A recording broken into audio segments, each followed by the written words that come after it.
a sequel to one of the great Arnold Schwarzenegger classics. I'm talking about Jingle All the Way.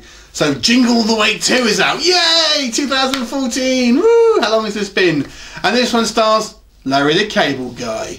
So Larry the Cable Guy is a stand-up comedian in the US. Now, he's not particularly well known outside of the US, at least in the UK, but I can probably imagine in the rest of the world as well. And I have actually heard some of his kind of stand-up stuff before this, but to be honest, I don't think the general public outside of the US will have much of a clue who he is. But anyway, here we are with Jingle All the Way 2. This is actually a production of WWE Films, obviously mainly known for kind of wrestling movies, but you don't really, this hasn't got any wrestlers in it as far as I can tell. And basically it follows a very sort of similar path basically to the original movie that starred Arnold Schwarzenegger all those years ago. And basically you've got Larry the Cable Guy, who is this kind of you know, very loving dad, but he hasn't got a lot of money. And basically he's got this kind of little girl, and his kind of ex-wife has married this kind of quite wealthy guy, and he as well is very sort of keen on this kind of his stepdaughter ultimately, but he doesn't have a lot of time. So basically you've kind of got, you know, Larry, and his character is called Larry as well. And you know, he's got lots of free time, does lots of stuff with his daughter, but doesn't have a lot of money. And the stepdad, basically, who has lots of money but doesn't get a hell of a lot of time, and they both kind of feel threatened by each other. And in a kind of in one of the things that really just marry the first film, really, there's this particular toy that they both think this kind of little girl wants, and various sort of misadventures happen, and it actually follows, to be honest, quite the same sort of plot line as the first film. There's this kind of, you know, shady goings on as the first film. You know, there's kind of a, you know, a bit of a dark alley meeting to try and get some kind of underhanded deals, and plus you've kind of got the big sort of finale at the end. So there's kind of, it hits those kind of familiar notes. Now, Jingle All the Way, the original movie, is probably not one of Arnold Schwarzenegger's most well-loved films, but I actually quite enjoyed it. I actually thought it was quite a fun film, and it was a good sort of reflection of, I think, the kind of the sort of consumerism at the time.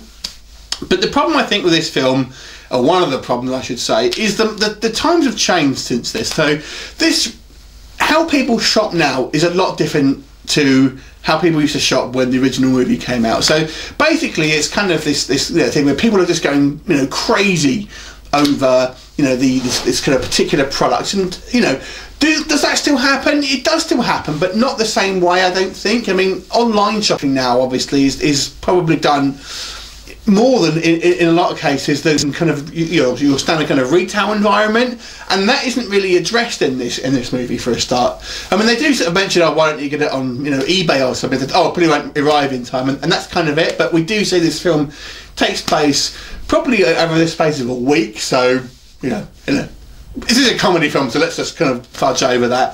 But it doesn't really address, I think, the kind of the how times have changed. Obviously, you've got things like the Black Friday that we've just had, you know, and that's where people kind of go crazy.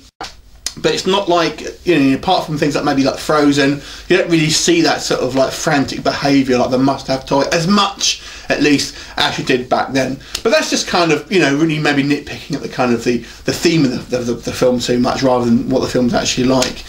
Now, like I said, the actual film itself, I think, follows a very similar path to the original movie. It doesn't do too many things different.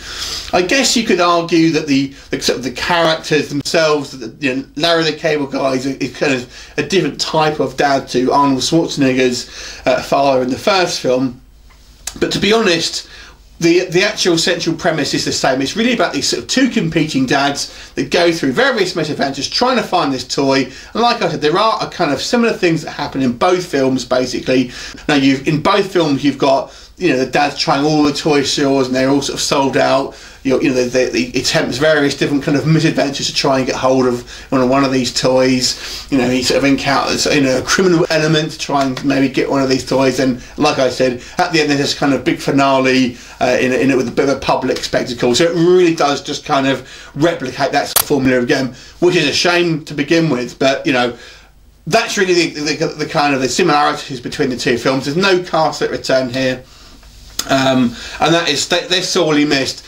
The biggest issues I have with this film, other than kind of maybe missing the mark on the kind of the tone of the film slightly, it's simply not funny. This film isn't funny. Now, Larry the Cable Guy is really known for kind of fairly adult style humour, I would say, but you know, obviously he has to sort of tone it down very much here, and it really is, I guess, a family film, and the humour really is that sort of at family level sort of kiddie humour. But I don't know how many kids are going to be interested in watching Larry the Cable Guy. I really just don't see the appeal to young people, you know, we're talking kids here, watching Larry the Cable Guy. I just don't think that kind of that type of character is designed to appeal to young kids.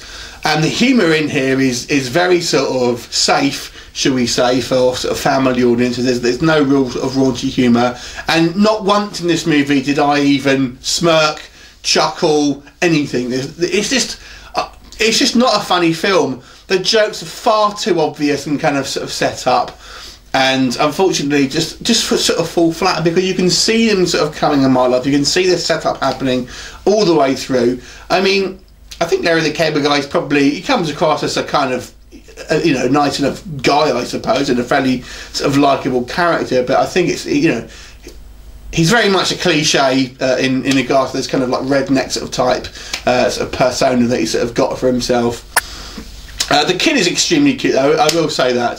So the small daughter's sort of quite adorable, who these two sort of guys are sort of trying to impress, basically. But it was a disappointing film to a film that is not, you know, to the original film, which is not all of that well loved anyway. But even though I have to say, I still quite enjoy Jingle All the Way. It's one of those movies I actually quite like watching over Christmas. So this film was, I have to say, a little bit disappointing.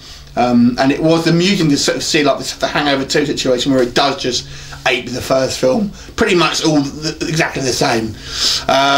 Disappointing. WWE seem to be the new asylum, if you ask me. They seem to be making these relatively low quality movies, unfortunately, and they're just knocking them out, and you know, they don't have a particularly good reputation, I don't think, for making any really good, decent movies. So I'm going to have to give this movie a 2.5 out of 10. Disappointing holiday movie. Have you seen it? What did you think? Leave me a comment and I will look forward to seeing you next time. Bye for now.